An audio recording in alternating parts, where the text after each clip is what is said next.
ఈ ప్రపంచంలో మనందరికీ తెలిసిన విషయం ఒకటి ఉంది. దాని పేరు వింటే చాలు వెన్నులో వణుకు పుడుతుంది. అయినా అది ఏదో ఒక రోజు మన ముందుకి రాక తప్పదు. కానీ ప్రతి ఒక్కరూ దాని నుండి పారిపోవడానికి ప్రయత్నిస్తారు. అయినా సరే దాని నుండి ఎవ్వరూ తప్పించుకోలేరు. అదే మృత్యువు. ఏదో ఒక రోజు మనమందరం చావాల్సిందే. అందుకే భగవద్గీతలో శ్రీకృష్ణుడు అర్జునుడితో పుట్టిన వానికి మరణము తప్పదు అని చెప్పాడు. అంటే ఎవరైతే పుడతారో వారు చివరికి చావాల్సిందే. ఇది ఈ భూమిపై పుట్టిన ప్రతి ప్రాణికి వర్తిస్తుంది.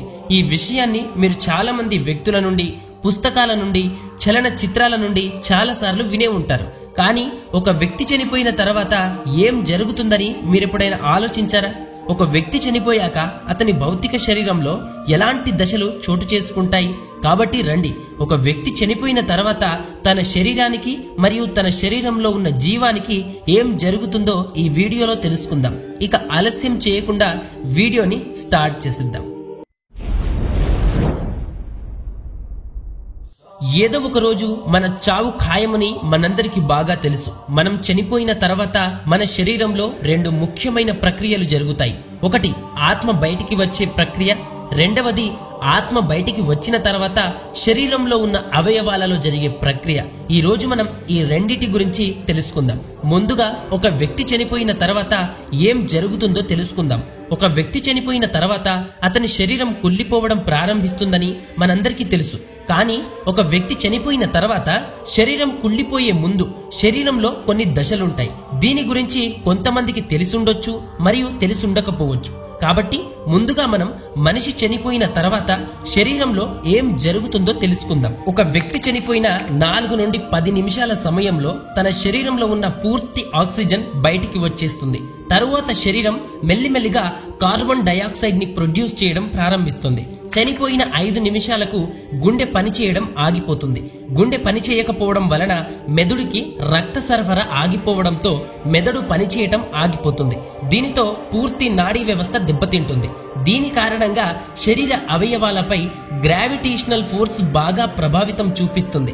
దీనివల్ల శరీరంలోని రక్తం మొత్తం శరీరం యొక్క కింది భాగంలోకి వచ్చి పేరుకుపోతుంది. దీనినే పోస్ట్ మార్టం స్టెయిన్ అని కూడా అంటారు. మనిషి మరణానంతరం కండరాలు పూర్తిగా రిలాక్స్ అయిపోతాయి. అటువంటి ఈ స్థితిని ప్రైమరీ ఫ్లాక్సిడిటీ అని కూడా అంటారు. మరోవైపు చనిపోయిన 1 గంట లోపు శరీరం చల్లబడటం ప్రారంభిస్తుంది. శరీరం చల్లబడటం వలన ఉడుకు రక్తం గడ్డ కట్టడం ప్రారంభిస్తుంది. ప్రతి గంటకి 1.5 డిగ్రీస్ చొప్పున 24 గంటల్లో శరీరం యొక్క ఉష్ణోగ్రత పూర్తిగా పడిపోతుంది.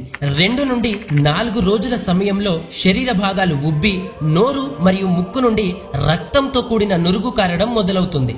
4 నుండి 7 రోజుల తర్వాత శరీరం మెల్లిమెల్లిగా కుళ్ళిపోవడం మొదలు పెడుతుంది. బ్రతికి ఉన్నప్పుడు మనం తిన్న ఆహారాన్ని జీర్ణం చేసేందుకు ఉపయోగపడే బ్యాక్టీరియా చనిపోయాక శరీర భాగాలను తినడం మొదలు పెడతాయి.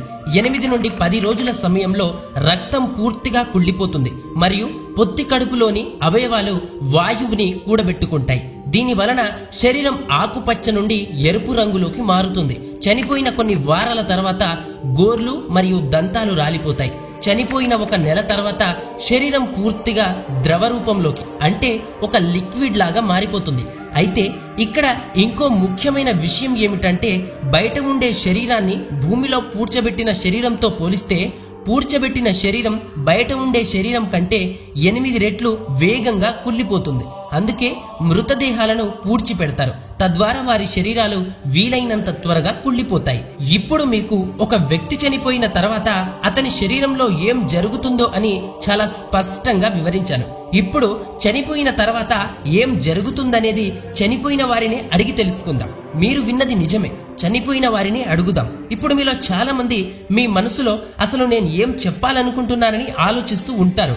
అయితే ఈ ప్రపంచంలో ఎలాంటి వ్యక్తులు ఉన్నారంటే వారు చనిపోయి కూడా తిరిగి జీవితాన్ని పొందారు. అవును, ఇది నిజం. ఈ మోడర్న్ లాంగ్వేజ్ లో మనం దీనిని NDE అని పిలుస్తాం. NDE అంటే నియర్ డెత్ ఎక్స్పీరియన్స్. బహుశా మీకు గుర్తుండకపోవచ్చు. కానీ ఇలాంటి సంఘటనల గురించి మీ జీవితంలో ఖచ్చితంగా వినే ఉంటారు. ఇంకా క్లియర్ గా చెప్పాలంటే మన భారతదేశంలోని చాలా గ్రామాల్లో ఇలాంటి సంఘటనలు జరగడం చాలా కామన్. ఒకవేళ మనం వారిని అడిగితే వాళ్ళు చనిపోయి తిరిగి బ్రతికామని చెబుతారు. వాళ్ళు చెప్పింది మనం నమ్మకపోయినా అది నిజం. కొన్ని నిజ జీవితంలో జరిగిన ఇలాంటి సంఘటనల గురించి ఇప్పుడు మనం తెలుసుకుందాం. అంటే చనిపోయిన తర్వాత ఏం జరుగుతుందో తెలుసుకుందాం. పోస్ట్ గ్రాడ్యుయేషన్ పూర్తి చేసి పెళ్లి చేసుకుని 5 నెలలు ఉన్న పాపతో తలకు బలమైన గాయంతో హాస్పిటల్ కి వచ్చింది ఒక 30 సంవత్సరాల వయసున్న ఒక హిందూ మహిళ. ఆమె తలకు ఒక బలమైన గాయం ఉండడంతో తలకి చిన్న సర్జరీ చేస్తారు. దానితో తను 8 రోజుల పాటు వెంటిలేటర్ లో ఉంటూ 2 నెలల పాటు అన్కాన్షియస్ స్టేజ్ లో ఉంది.